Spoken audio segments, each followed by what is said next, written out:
Kazi ya sanaa nimeanza siku nyingi sana.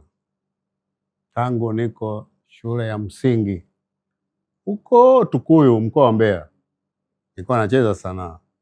Lakini nilipofika Dar es Salaam nimekutana na mtu ambaye akaniita kwa ajili ya The Green Tanzanite.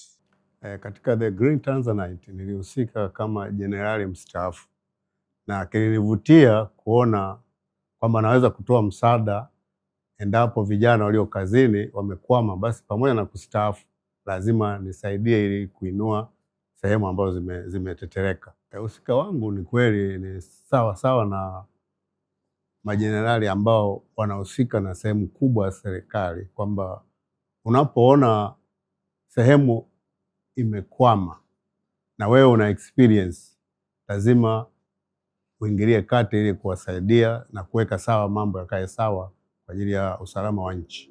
Filamu ya The Green Tanzanite itawajia kupitia Azam Max kuanzia tarehe 18 April. Usikose kuitazama The Green Tanzanite, codename Cobra, kupitia Azam Max kwa shilingi 2,000 kwa wiki.